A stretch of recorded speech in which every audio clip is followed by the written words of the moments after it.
Alrighty guys, so at this point we are removing the connectors from the coils. We're going to remove the coils here in just a minute. This car is coming in for new spark plugs, new coils, new EGR valve.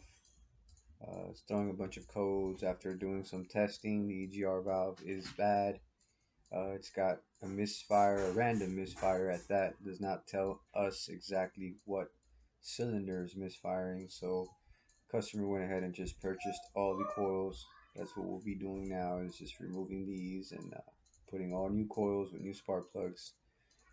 We're going to replace the intake manifold gasket since the intake's got to come off to do the backside. And yeah, just have fun watching.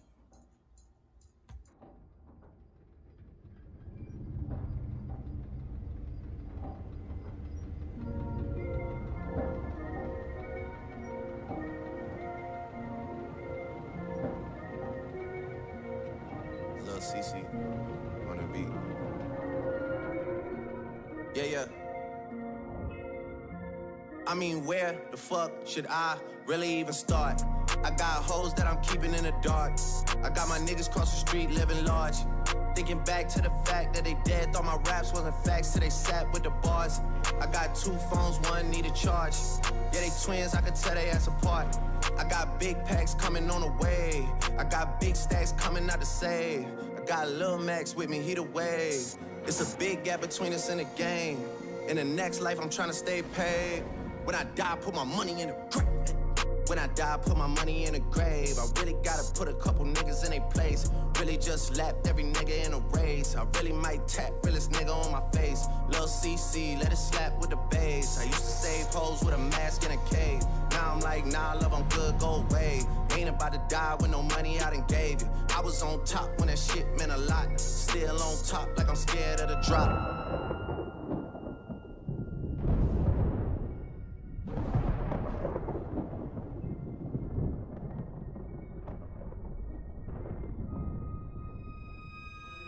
Still on top, and these niggas wanna swap. Niggas wanna swap like it's sauce in a Watts. I don't wanna change cause I'm good where I'm at. Mob tie, so I'm always good where I'm at. Word to Junior, Jazzy, Baby J. Tell them when I die, put my money in a grave. Couple figures, kill a skull and collect. She fuck a nigga, then she on to the next. Really living large, she ain't all with a Mac. When you niggas think it's small in the mall with a rat. Roll with us if you really wanna get it. Go get a $500,000 in a Sprinter. Phone ringing, bitches know a big tipple. I got the hook up and there really no limit. Dead brokers in you nigga DNA. Ricky Smile is indicated with the yay. Little nigga just another state case. Bury my motherfucker Chase Bank, time to bounce. Gotta count on my allowance. You niggas snitching, so I gotta rewrite it. A nigga dripping like I got $1 zillion. Got the trap jumping like Zion when I'm rebounded. Then I'm out, and I never talk about it. The homie squad, but we all smoke the loudest. Rich niggas and I'm really being modest, cause the way I do my deals never treated like an artist want the house. You could DM my account. My DM 6 figures and I'm counting. 9 figures was the goal till I hit it. These niggas ain't living, so bury mine with me. Ross got it. Maybach music. Y'all ready? Y'all ready? When I die, put my money in the grave. I really gotta put a couple niggas in their place. Alright guys, so at this point we have the intake manifold removed. We're getting now to the back side of the coils and spark plugs. This is a fairly easy process. Once the intake manifold is removed, the coils are very accessible, so are the spark plugs. It's just as easy as the front side once the manifold is removed, and that's what you see me doing now. Once we get these new spark plugs and new coils installed, we will move on to the EGR valve, which is right there at your right hand corner. You can see it. The valve's actually stuck closed, so we definitely need to replace that EGR valve, and we will.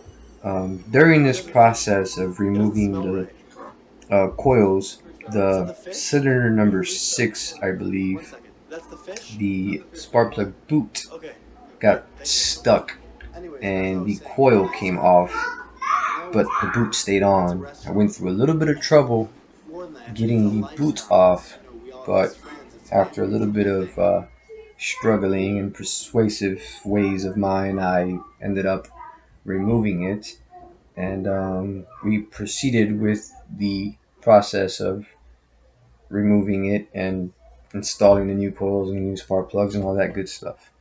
It was a little bit of a tedious process because I didn't have the right tools to grab a hold of that boot, but with a pair of needle nose pliers, I ended up removing it, which was a good thing because that was a pain in the butt.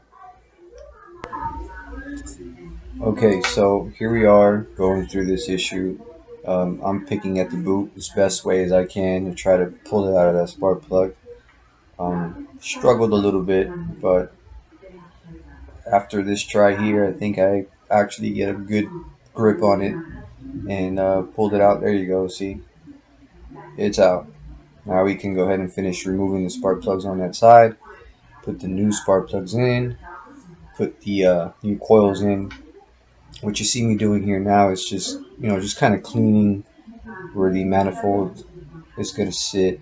It wasn't really that dirty to begin with, but just, a little clean rag, and went ahead and just cleaned whatever excess oil was on there or whatnot, getting ready for the new gaskets to mount onto this. Um, yeah, I mean, this is the process, and it's time consuming, but it's well worth it when you know you do something right. Um, right now, I'm just grabbing the anti-seize, putting some on the spark plug, so if anybody ever had to remove these, it wouldn't be so bad, or wouldn't get stuck to the head or anything like that. So enjoy.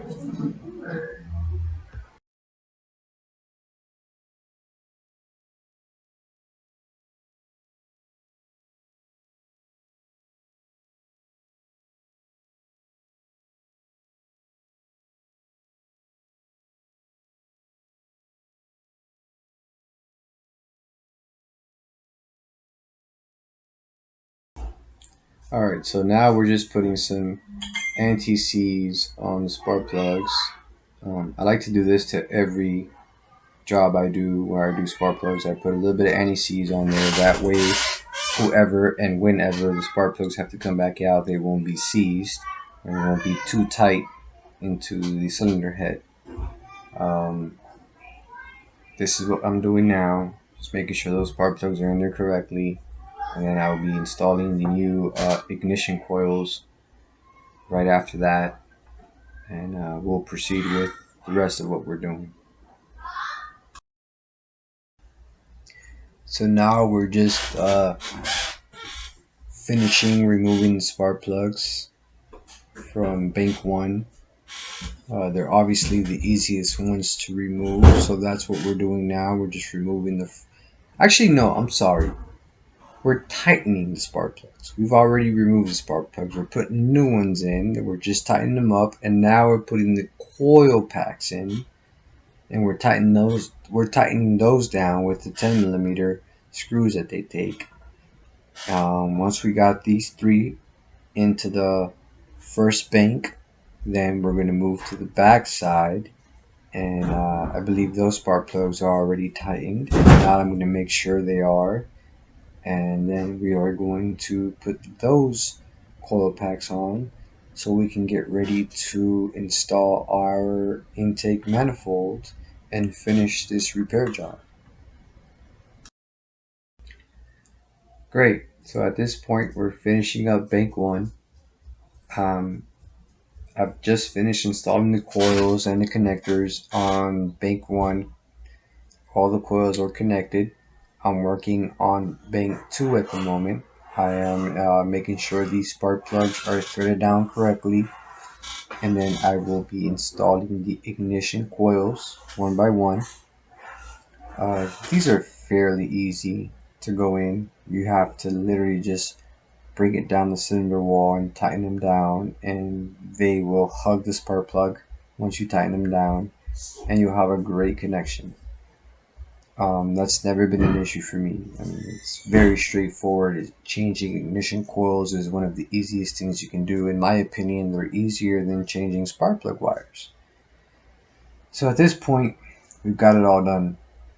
It's time to take the EGR valve off.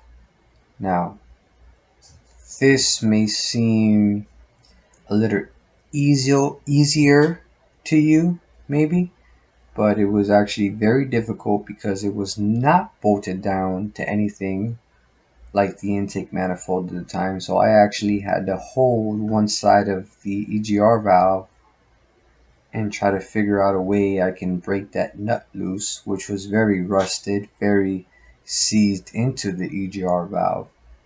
But long story short, I did get it loose. It did come off. We did get to replace it with the new one, and everything ended up working exactly the way it needed to. But the process of this was very tedious, and maybe it was my fault.